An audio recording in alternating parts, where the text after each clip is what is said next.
It's the Kid Pick Last Podcast! I don't want the fat kid on my team.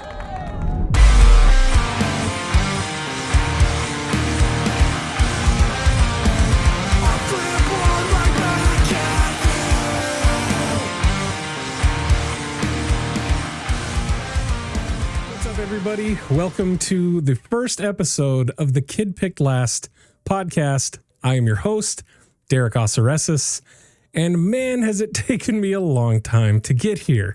So full disclosure, I've scripted this. I'm off script right now. I'm just winging it.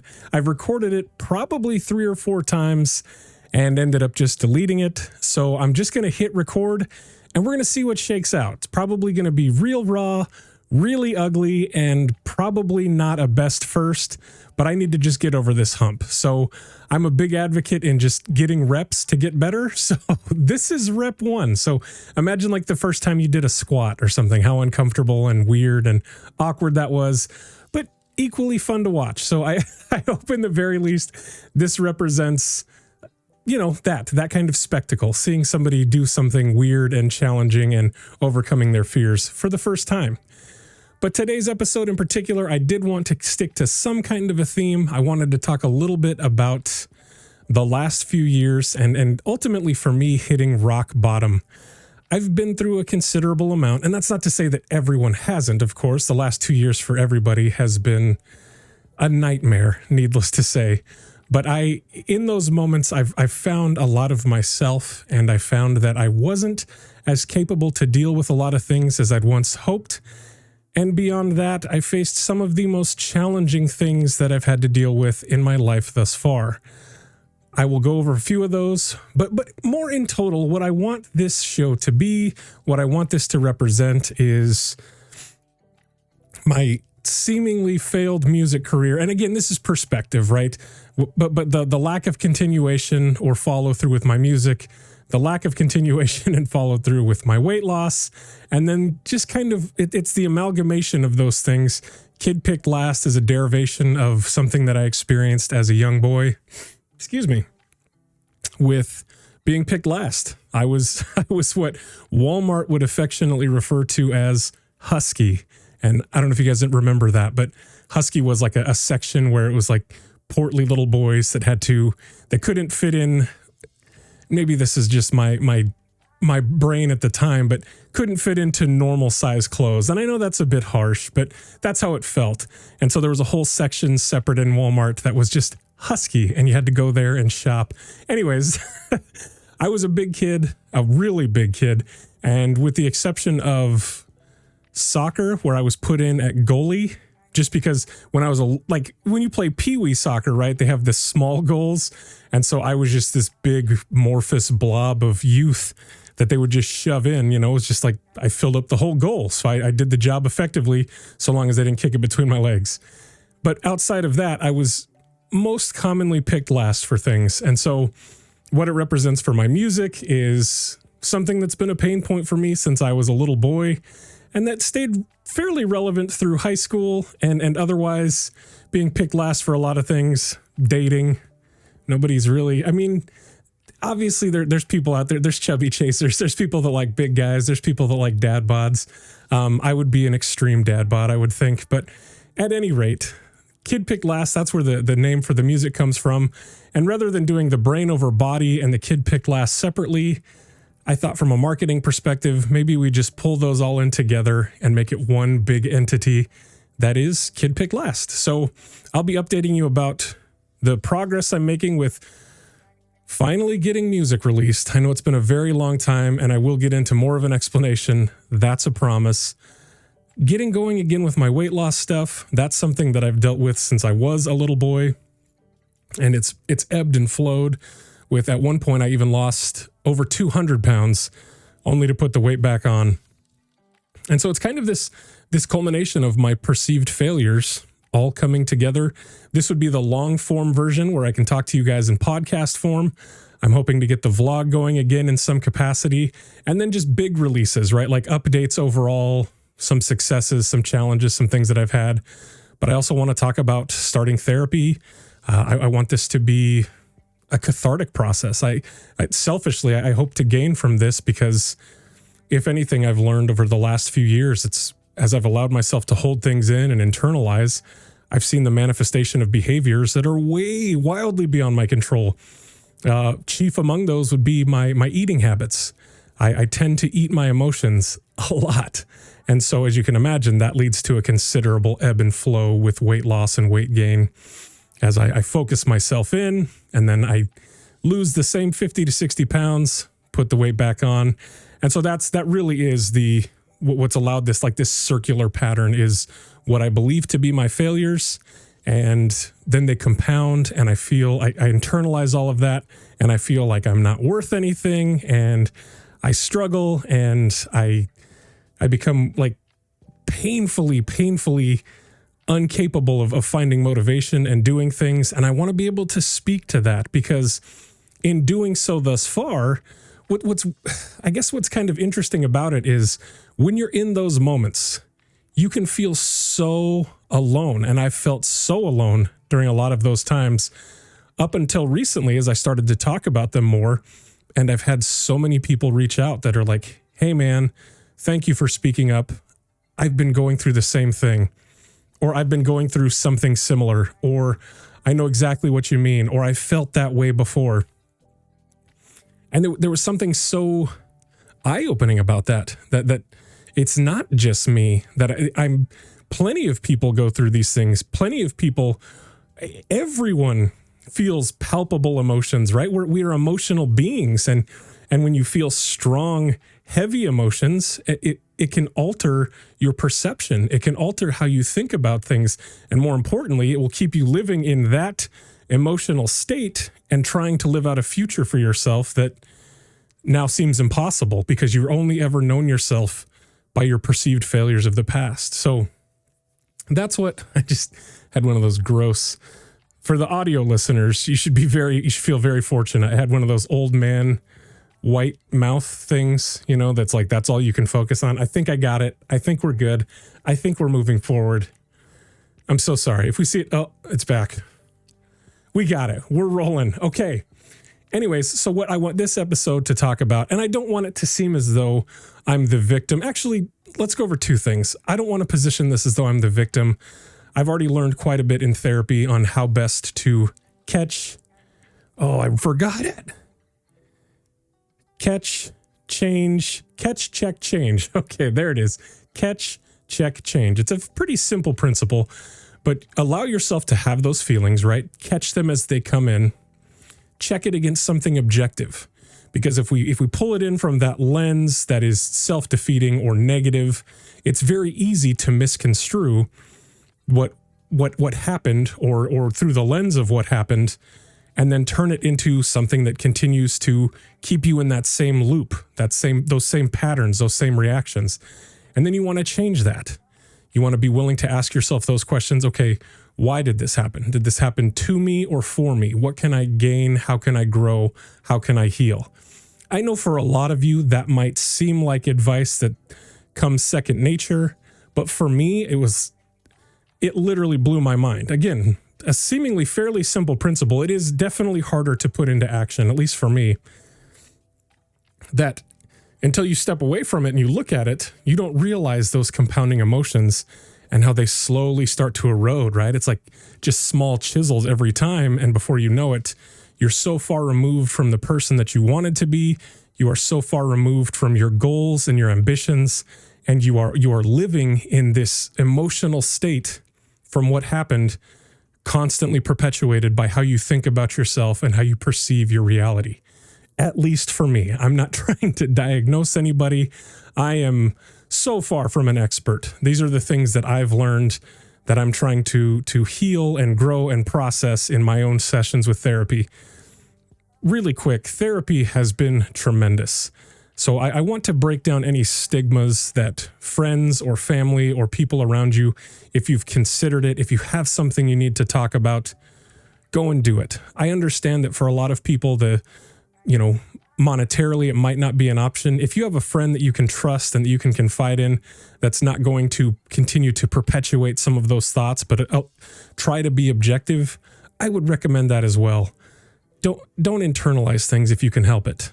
Try and get those thoughts out and express them, and then look for ways to try and change them. But I digress. This is the Kid Picked Last podcast. We're going to dig into some of those topics, dig into this healing process. But I think before we get to healing and where I'm at now, not to say that I'm healed by any measure, but to get to a healing process, I think it's important we take a critical look at rock bottom, where I came from. So I want to go back to 2016, and I know that's scaling back quite a bit. But that was the peak for me. That's when I was, most actively engaged with making music. That's when I was most pursuant to my dreams and to my goals. I had my goals written down. I was actively taking steps towards those goals every single day. For those of you that don't know, I was in a band called Safe So Simple, and we just continued month after month, especially for the year of 2016, to grow and to develop into viability as a band. And at least at the level we were at. I'm not talking like huge gobs of fame and a lavished lifestyle, but within our respective tier of the industry, we were doing things that were really cool, and we were hitting huge landmarks for us. Chief amongst those was working with some of our favorite producers. We played a 3-song showcase for Victory Records. We had the opportunity to play Warped Tour, and we toured a little bit. So at one point in my life, that was the entirety of my identity. I went in whole steam. Like, I went completely after that, put the blinders on. Now, amongst all of that, I was still a husband and a father.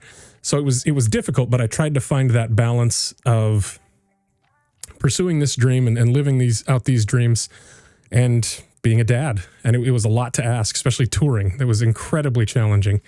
One of the times, actually the one tour that I did go on with the band, when we went with another band called Abandoned by Bears, it was actually on Father's Day, and my daughters had stashed Father's Day letters in my luggage, and that completely broke me down. Like, that was one of the hardest things.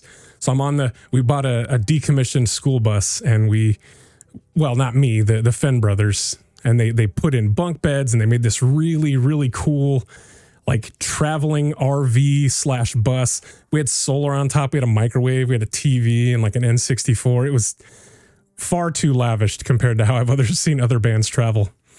But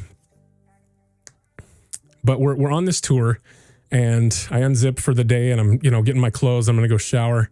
I see the letters in there, and my daughters, we love you, Daddy. We're so proud of you. We miss you. And I just broke down. I was done. And so at that point, it became increasingly difficult. So that, obviously, I was being torn away because of my responsibilities as a husband and father. And it's not to say that you can't maintain both. I'm saying with where I was at, with everything else going on, man, it was challenging. Man, for me, it was really, really challenging. I know a lot of great dads out there that are in bands that still pursue things, that pursue their goals. I don't want to knock them at all. It was just difficult for me to find the balance on top of everything else that was going on. So kudos to those of you who are dads, band moms that are out there grinding, pursuing your goals. After that moment and compiled with everything else that was going on, I just caved. I just couldn't do it anymore. So add to that. And so I want to preface this next part by, I'm going to talk about some things with my family. I know that some of my family might watch or listen to this. I've learned through therapy that it's okay for me to express how I feel and the emotions that I felt at that time. And furthermore, that I was justified to feel those. But it's also helped me to better unpack and understand the plight of my dad and why he was who he was, and that he was from a place of hurt and consequently put himself in a place where he hurt me and my family tremendously. This is not going to be easy subject matter, but I'm hoping it's beneficial, and I'm hoping that those of my family and friends that knew my dad and hear this understand that it is because I loved my dad so much that what I'm about to tell you is why it hurt so much at the same time. So add to that, the reason I was in a band, the reason I played football, the reason I was in theater, the reason I did track, my dad did all of those things. He loved those things.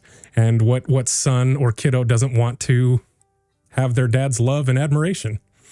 So I'm not too dissimilar from most kids in that instance. Obviously, I don't know everybody's childhood growing up. I don't want to overspeak there, but I was very... It wasn't anything necessarily unique in that I was a kid who wanted his dad's love and attention. The mouth thing is back. It's back. We got it. Oh my gosh. Sorry. Okay. Wanted my dad's love and attention. That's so good. You know, like the overly chapped-lipped, like, yeah, come here, youngster. Just like, and it's just there, and you can see it and you can feel it. You kind of taste it. I'm sorry. Video watchers, my bad. Audio, congratulations. You didn't have to experience that. Anyways, so 2015, Amelia and I and our two oldest girls are living in a place in Pomerene. We're all very close. My brother and his wife and their kiddos live in Benson. My sister and her family live in Benson. And that home that my parents lived in was everything, right? It's where the traditions happened outside of my grandmother's house, but when my parents finally bought a home, that's where holidays happened, Sunday dinners, everything happened in that space. It was incredibly difficult to... It's interesting with divorce. I'd only ever dealt with divorce that happened with kiddos. I'd never experienced it. And so my parents, I believe, were married 34 years before they were divorced. And so having to experience that for ourselves, and then through the lens of our my kids, my family's kids, the grandkids, it was expressly challenging. And this is not, I'm not trying to make a dig at my parents. I'm not trying to take sides. I'm not trying to say it wasn't justified. I'm just saying from my perspective that it was hard. And I guess I'm going to try and build as many boundaries as I can, because I'm sure there will be people that hear this that, don't like what I'm about to say and or don't share in the sentiment or the perception. So my dad was my dad. He was somebody else's brother. He was somebody else's friend. He was somebody else's dad. So the lens will change. And I just want to make sure that there's enough care in me saying that this is my perspective. These are my feelings. I can't expect you to share them. And nor do I expect you to pile on my side and, drag my now deceased father. That's not the goal. It will never be the goal. I just want to be able to communicate some of the things that happened that led to where I'm at now. Maybe kids' gloves is the wrong approach. I'm not sure. I'm new to this. And so it's like first podcast out, and I'm going to just dive right into the deep end. I'm not dipping my toe. There's no script. We're just giving it real and raw. That said, my wife and I lived in Pomerene. My parents split up. They actually finalized their divorce on my birthday, January 8th, and which had a weird sting. I bring it up now just because it's like, before I'd be like, oh, it was on my birthday, and try and make, like light of it. But it actually did kind of hurt and kind of suck a little bit to have that happen on my birthday, but despite being an adult. So they split up, still lived in the same house, which created kind of an interesting dynamic. And we just tried to work around that. It wasn't so weird that we couldn't invite, both of them to family functions, things like that. But it certainly kind of went in that direction a little bit. And I don't know, maybe that was just because we felt weird about it. Both loving and supportive parents, and certainly loved their grandkids and showed them love and respect and kindness. So they divorce. My dad was unemployed at the time. And so I said, well, Dad, why don't we, my wife and I were renting in our family. I said, why don't Amelia and I move in with the girls? You can keep the back half of the house, which is where you're living anyways. We'll take the front house. We'll pay the mortgage if you can help with some of the utilities. At the time, it seemed like a good enough idea, and it seemed like it was going to be, beneficial for everybody. But there was also the eventual hope that Amelia and I would buy that house. So it was on a VA loan, very secure loan. They'd paid down a significant portion of it. it just made sense. I mean, if anything, we would have been the beneficiaries in that whole experience outside of my dad potentially losing the house to foreclosure because he wouldn't have been able to afford it. So we move in and things are going great. In fact, I started my weight loss journey in Pomerene, and then it kind of transferred over into when we moved to Benson. And it was the best mine and my dad's relationship had been that I could remember. Not that we were ever, necessarily went through anything challenging. It just through middle school and high school, and then beyond that, there just wasn't a closeness as when I was a little boy, just fully admiring everything that he did, just loving the ground that he walked on. I was kind of removed from that, but we were able to make a connection. My dad and I have both always been big men. We just always have. And at the time, I believe my dad was close to the 400s. And at my heaviest, I was well over 500 pounds. I actually don't have it recorded anywhere because I couldn't find a scale that would weigh me. So I actually went to the hospital scale and got the error code, which is super embarrassing. Anyways, we started working out together every day. Literally every morning we'd go to the gym together. We would walk. He lost 80 pounds in that whole collective time, not just while the time I was in Benson. I lost over 200 pounds. And my dad wasn't one that was quick to tell me he was proud of me. He didn't openly speak love and affection. And it's largely due to his childhood, which we'll save for another episode because there's just a lot to unpack there. But again, at the time, it's challenging when you're a kid because you're like, he must not love me. He must not approve. And so I did so many things to seek that approval, right? Like I said, theater, football, everything that he loved, I tried to put myself in for that attention and admiration. So we move in and we're working out. Things are going great. He's telling me he's proud of me. He's telling me, like, he's vocalizing how much he appreciates the help. And I'm loving it, right? Like I'm loving it. I'm almost 30 at this point, and I'm just like, oh man, like my dad loves me. This is exciting. This is so great. I'm doing something that's helping both of us. We're both losing weight, and we're in the gym every morning. And what's not to love about that? And so at the time, Amelia and I were writing him checks for the mortgage payment.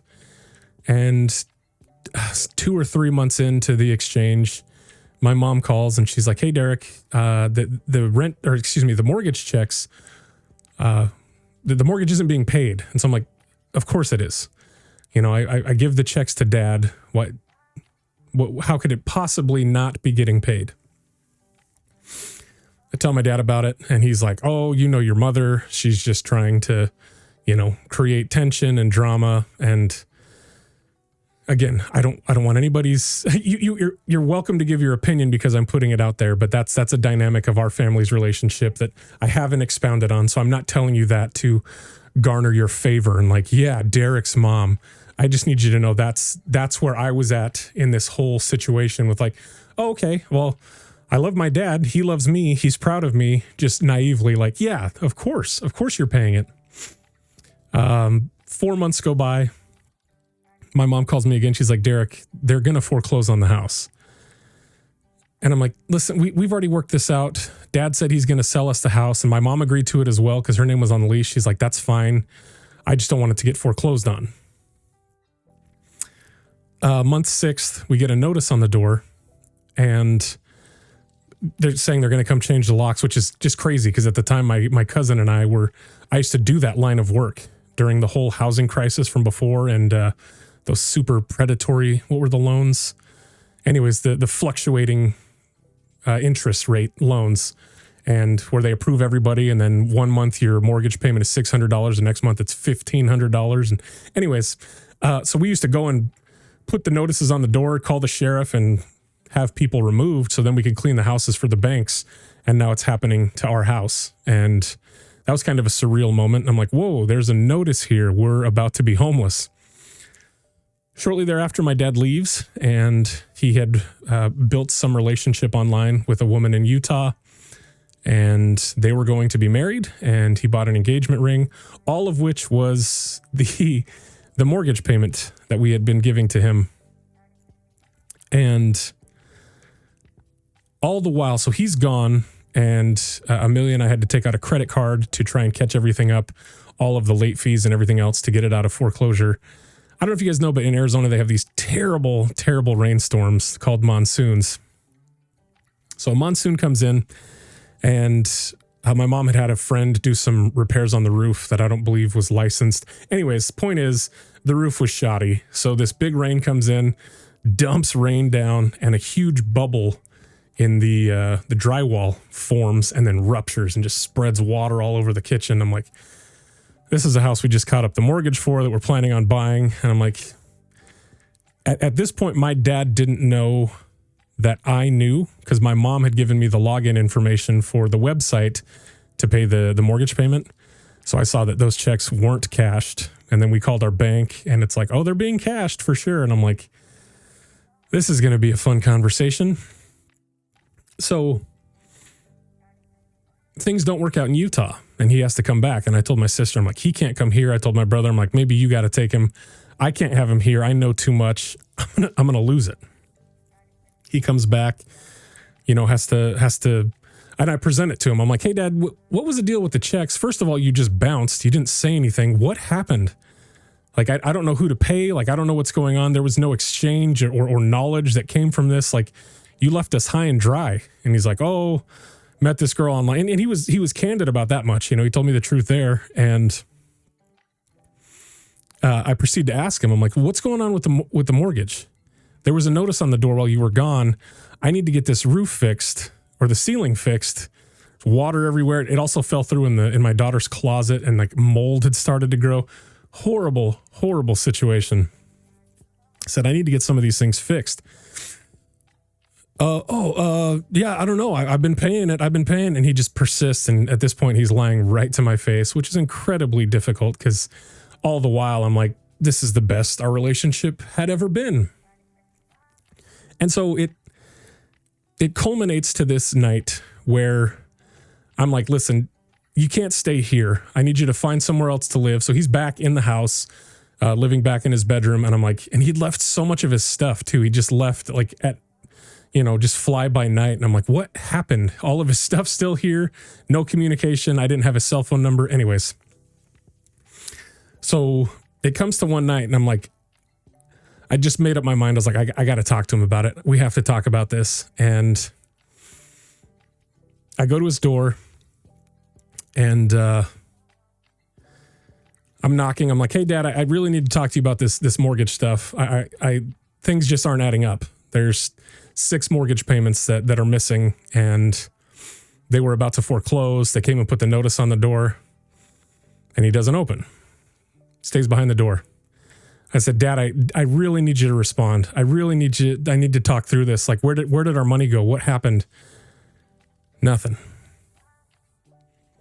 I said, Dad, listen, man, we had to take out a credit card, and it's put us in a pretty financially unstable position right now, and we had to max it out literally to catch things up. It's a really bad way. Can you give us some semblance of information? Can you tell us something?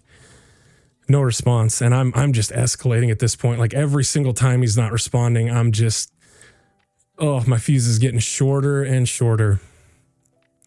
And I just snap. Like I responded in that emotional state, and I told him that I hated him. And I told him that we would be better off without him.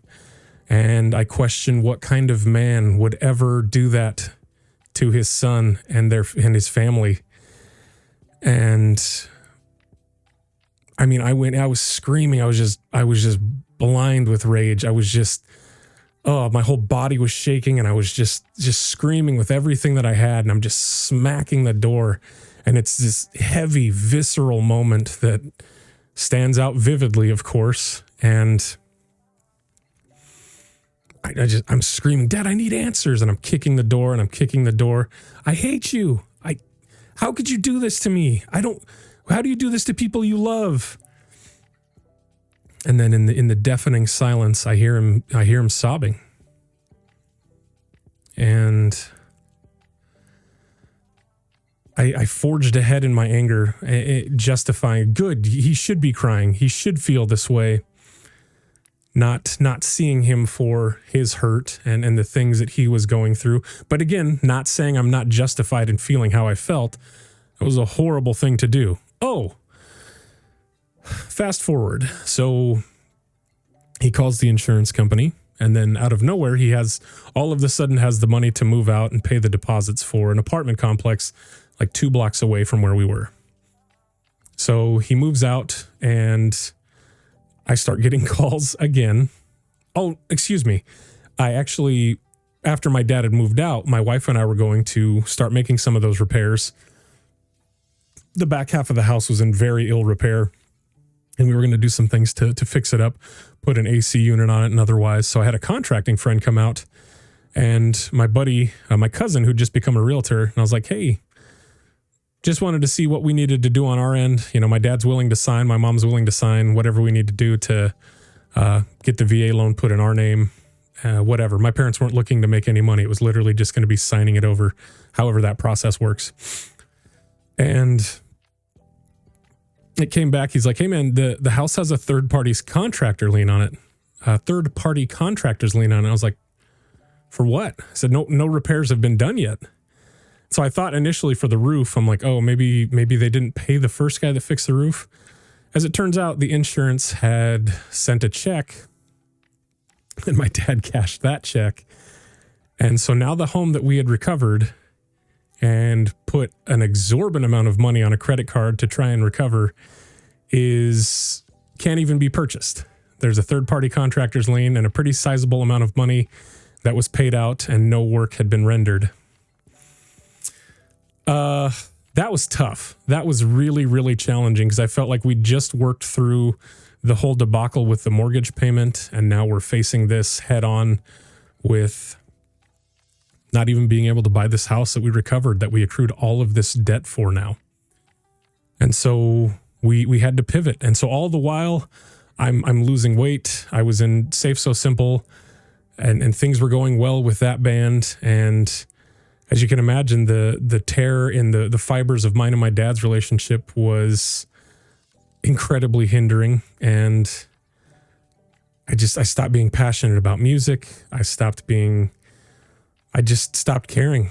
Old habits trickled back in. I started, just terrible eating habits. And I know we shouldn't, try and speak so concisely good or bad about eating habits, but yeah, 12 to 15,000 calories a day and just all the soda you can imagine. That it certainly wasn't healthy.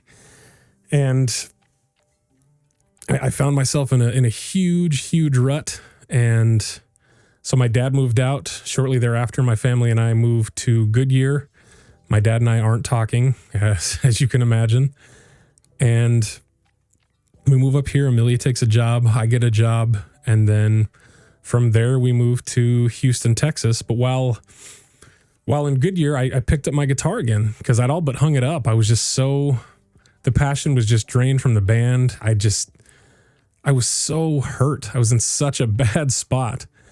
And I just hung it up, man. I was like, whatever. And things, not to mention, things ended terribly bad with the band and I. And I'll take a lot of responsibility for that. I was in a bad place, and consequently, I wasn't a good person to be around. So in the past, I tried to push a lot of the blame onto the other guys.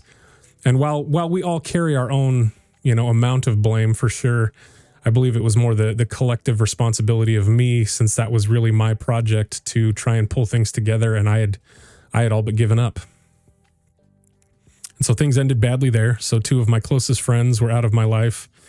My dad and my mom, because of the way I treated her, was out of my life. And I was deep.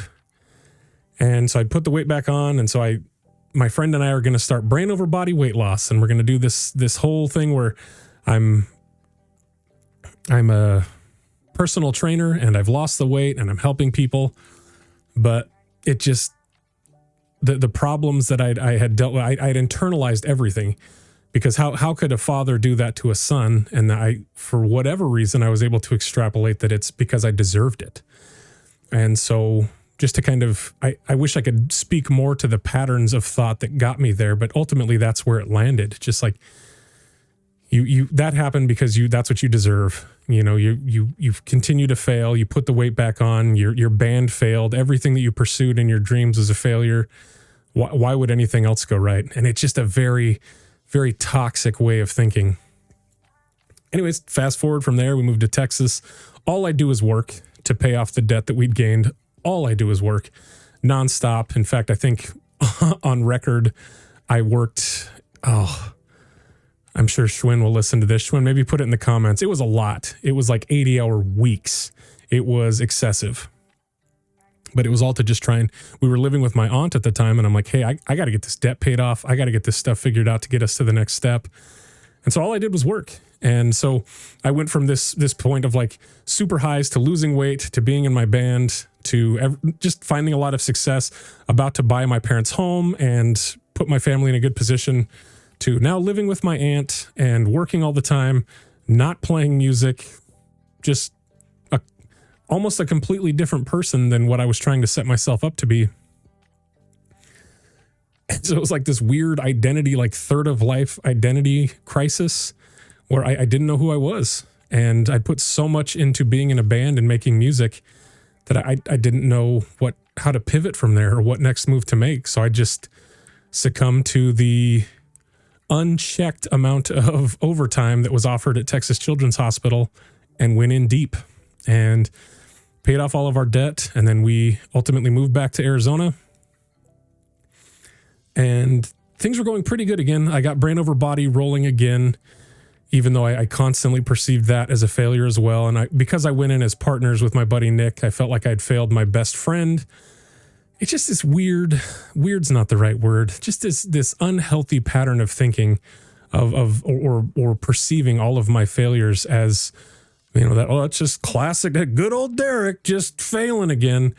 That's no way to think about things, but that's when they just continued to compound. And as a new one would come up, maybe I had relinquished some of it and let it go a little bit. As a new one would come up, that became the thinking. There he is. There's our guy, here to fail again. And so anyways, we get back to Arizona and I'm working nights, and I had enrolled into the NASM to become a personal trainer because that's still a goal of mine. And I'm working nights, and I start working 7 days a week. I just get into this grind where I just needlessly prioritize money. And I don't want to blame my parents, but understanding that money is much more of a tool than it is this asset that you just have to worry about and live paycheck to paycheck. That was certainly instilled from an early age. I'm fully capable of thinking for myself now, but I've definitely learned from experience, right? It's something you have to worry about. It's something you have to stress over. And if you don't have enough, then your value is less. And as a result, I tend to dive all in on work. I've done it. I'm sure my buddy Nick can vouch for it, or my wife, almost in every instance. So I'm working 7 days a week. I have a 40-hour week job, and then I'm working 2 12s on the weekends. I quit that job after I got COVID, and they treated me like a number, which just was terrible. They were basically going to replace me because I got COVID. So, well, if you don't come back, we're just going to backfill your spot. And I'm like, oh, well, that's cool, I guess. Wasn't paid while I was out. Anyways, it's a whole process. It's contract security. It's kind of the nature of that game. Unless you have a company that really takes care of their people, they just need a warm body. So I go on full time with my, at the time, boss, Roy, and I'm working 7 days a week, 12-hour days. And it didn't even occur to me, even as I say it now, it's just like, man, that's a lot. But my wife pointed out to me, she's like, Derek, you understand that that's half of your life? And I'm like, it hadn't occurred to me, but yeah, 12 hours, 7 hours a day, 24 hours in a day. Yeah, wow, I'm giving half of my life to this commitment to a job where I'm working overnights, I'm alone, and it's dark. And maybe some of you guys have experienced this, but something about darkness, at least for me, when you don't have healthy thoughts or when you sit and just spiral and stew in your own perceived failures, it's not a good thing. It really wasn't a healthy position for me to be in. So I quit the other job after COVID, and after I'd had a long conversation, I emailed back and forth. I'm like, I have to represent something more than just a number. And they're like, no, unfortunately, that is the name of this industry or the game of this industry. And so I was like, all right, well, my other boss was willing to give me work, even though I was sick with COVID. I didn't interact with anybody. There was literally no human interaction. You sit in your vehicle. I worked construction site security. You're at a job site alone. I still wouldn't recommend it because I was super sick and it was a terrible idea, but I wasn't interacting out infecting other people. I was literally in my van by myself, sweating and just hating life. It was so bad.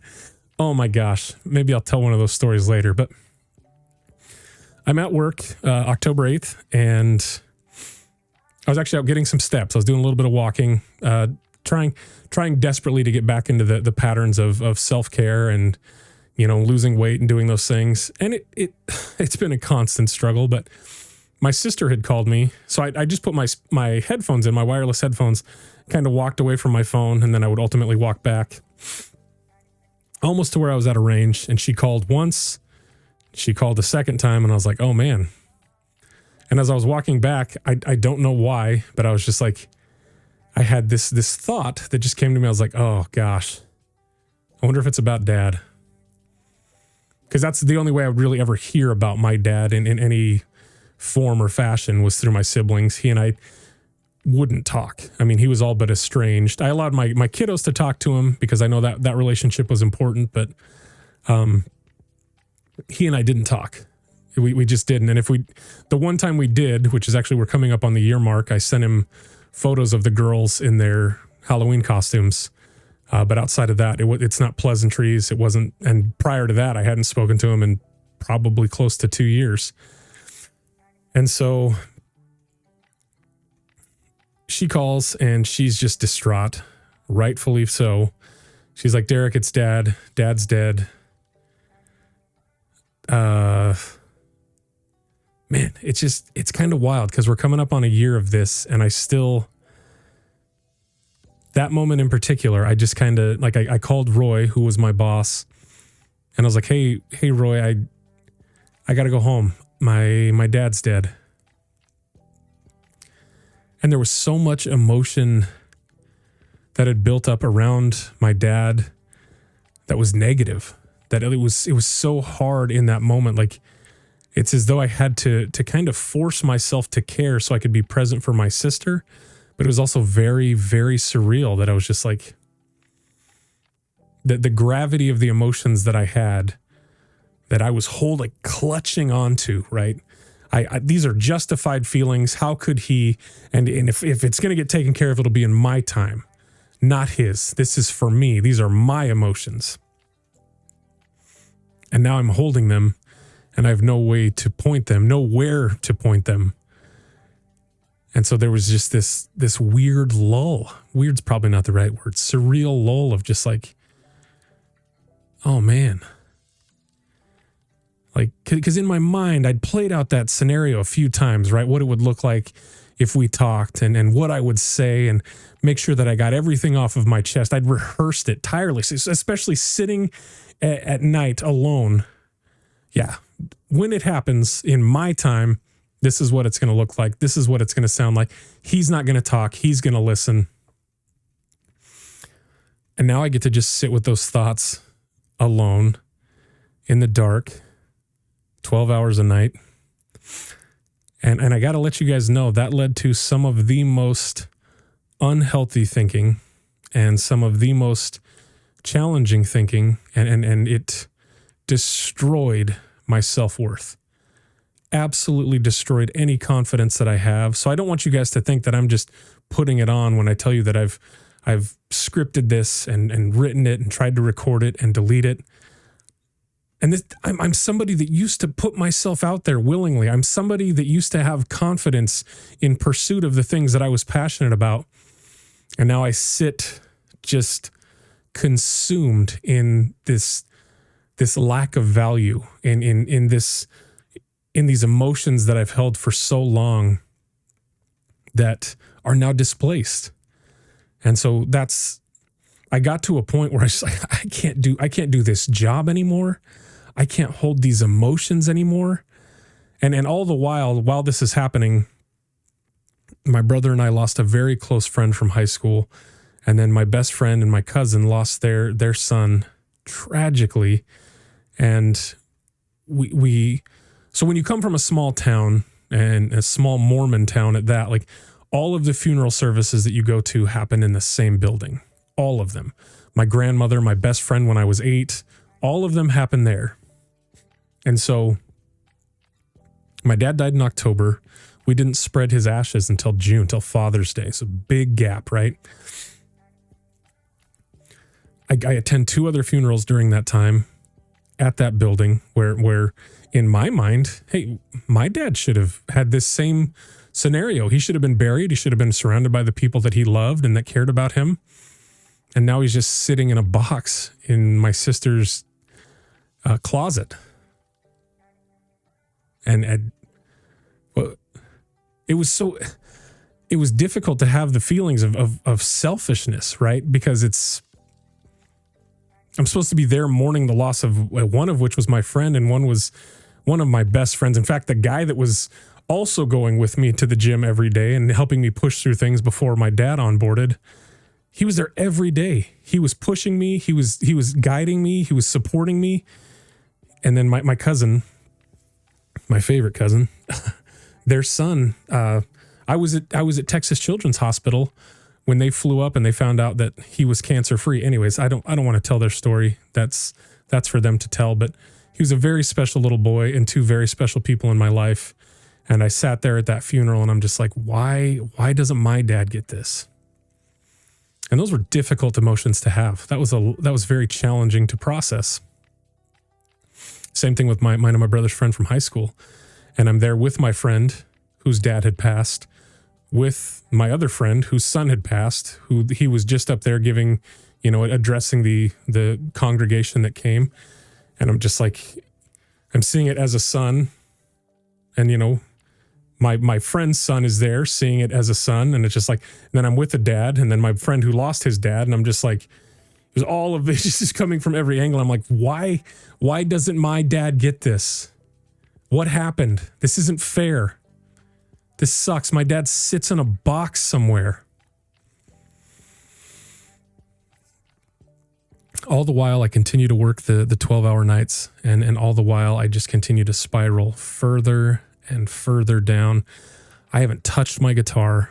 I don't spend time with friends. I live 15 minutes from my best friend. We see each other maybe once every 5 months. And not taking any days off. And I just went to for me, and that's why I called this episode Rock Bottom, I went to the depths. I explored some thoughts that were wildly unhealthy about harming myself, about how my family would be better off without me. Very, very, very challenging thoughts. And I was just looking for a way out, just anything. And thankfully, I was offered a job that put me on days with weekends off. I was given a lot of opportunities during that time to kind of shift gears. I was fortunate enough to, between my wife and I's income, able to afford being able to pay to go to therapy. This is not a paid plug. I use BetterHelp. I'm just going to speak candidly about it. And it's something I paid full price for. So I don't want you to think that this was all just one big ad read. I found value in being able to be at home from this office space that I work from, to be able to communicate and do those things. And I'm 4 months in, 4 months. 1 month in, I go once every week, and I've been actively doing the journaling, and there's a couple other self-care things that I've tried to implement every day, just to kind of scratch and claw my way back to some semblance of normalcy. Because it got very, very bleak. It got to a point where I was actually scared, because I could not trust the person I was in my own head.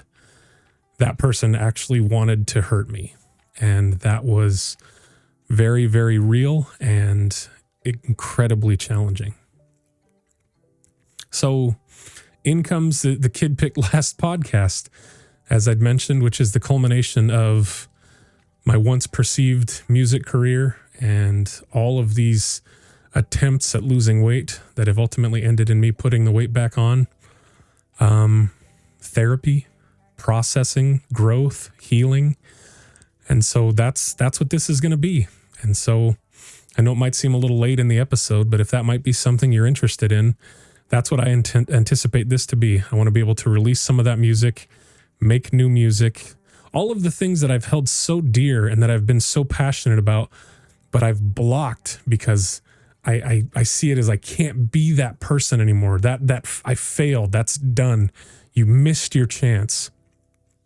Not allowing Derek in the present or Derek in the future to explore any of those avenues of the things that he actually deeply cares about, but because it becomes so much of a part of my identity in that moment and it was failed, it's just like, no, you can't. You're a failure. You failed. It's heavy thoughts, heavy thoughts. I love guitar. I love making music. Through making music, I've met some of the best people I've met in my life. Some of you that are probably listening to this right now. I love connecting with people through music. I loved connecting with people through vlogging and telling that story. I met a friend in New Zealand that I'm a part of an accountability group with now. He and I are accountability buddies, even though I do a terrible job on my end now than what I used to. I love being able to connect through a creative space, and I want to be able to do those things again. I feel myself slowly typifying back into, and it's not even that I care to be Derek from the past. I have to be Derek who went through these things, who felt these emotions, and who hopefully has grown and has grown his capacity to be more empathetic and more loving and more understanding and better equipped to help others. And that's what I really want my takeaway to be from this. So I'm actually excited to see how much my opinions and my thoughts change on these things, because as of right now, I'm still, despite the fact that I've been given tools to help change my perspective and how things happened and better understand my dad's plight, I can sit here on this camera and tell you, despite the fact that my dad is dead and we have spread his ashes, I still hold on to hate and contempt. I'm not proud of that, but I have to be real. I hold on to hatred and contempt for the man that he was and what he did to my family. And that's what I want this to be. I want to be able to explore those feelings. I hope to give a platform for myself to have this dialogue. Maybe it'll just be like literally just video journaling and as I go through this process. But I hate him. I hate that he never gets to hear that conversation. He never gets to hear those words. I hate myself that he never gets to hear the apology, that he never gets to hear my expression of love.